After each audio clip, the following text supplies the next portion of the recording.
পরীক্ষায় ভালো ফলাফলের জন্য 100% পরীক্ষিত কিছু আমল দিব ইনশাআল্লাহ তাআলা। পরীক্ষায় ভালো ফলাফল আসবেই আসবে। অনেক বড় বড় ইসলামিক স্কলাররা তারা কোরআন এবং হাদিস লব্ধ জ্ঞান থেকে গবেষণা করে 3টি বিষয়কে বাছাই করেছেন। কয়টা বিষয়? 3টি জিনিস যদি কোনো শিক্ষার্থী পালন করে, পরীক্ষার আগের রাতেও যদি করে, পরীক্ষার হলে গিয়েও যদি করে, ইনশাআল্লাহ তাআলা তার ভালো ফলাফল আসবে। দেখো, প্রত্যেকটা স্টুডেন্টের স্বপ্ন সে খুব ভালো রেজাল্ট করবে, ঠিক কিনা? আছে না? এই যে যুবক বন্ধুরা, স্বপ্ন আছে না? আছে। বর্তমান কিন্তু আমাদের পরীক্ষা চলছে, আলহামদুলিল্লাহ। আমাদের কারো সন্তান, কারো ভাই বোন, আমাদের পরীক্ষা চলতেছে। বাচ্চাদেরকে আজকে গিয়েই এই ট্রিটমেন্টটা দিবেন। চাচা, আজকে গিয়েই আপনার সন্তানকে বলবেন যে তোমাকে এই 3টি বিষয় দিলাম, অথবা আমার ভিডিওটা তাকে দেখাবেন, পারলে একটু শেয়ার করে দিবেন। কারণ এই ভিডিও শেয়ারের মাধ্যমে যদি কোনো শিক্ষার্থী বন্ধু তারা যদি এই আমলটা করতে পারে, তাদের পরীক্ষা যখন ভালো ফলাফল হবে, ওই একটা ছোট্ট শেয়ারের কারণে আপনার আমল নামায় কিন্তু আল্লাহ পাক সওয়াব লিখতেই থাকবে। সুবহানাল্লাহ। কয়টা বিষয় বললাম? 3টা বিষয়। যুবকরা, কয়টা? 3টা বিষয়। 1 নম্বর হচ্ছে, যেদিন পরীক্ষা তার আগের দিন রাতে মেধাটাকে কি ঠান্ডা মাথায় রেখে পড়াশোনা করতে হবে। খুব একটা উচ্ছৃঙ্খল, এটা পড়া হয় নাই, ওটা পড়া হয় নাই, আফসোস করা যাবে না। কি করা যাবে না?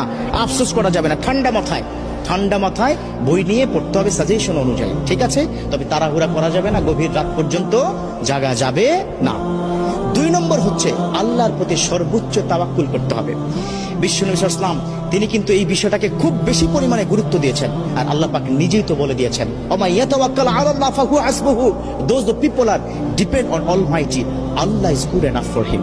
অতএব আল্লাহর প্রতি তাওয়াক্কুল রাখতে হবে। আল্লাহ, পরীক্ষার হলে কালকে যাব, আল্লাহ তুমি পরীক্ষায় প্রশ্নগুলো কমন করে দিও, প্রশ্নগুলো কমন করে দিও, প্রশ্নগুলো কমন করে দিও। এটা 2 নম্বর, আল্লাহর প্রতি তাওয়াক্কুল রাখতে হবে।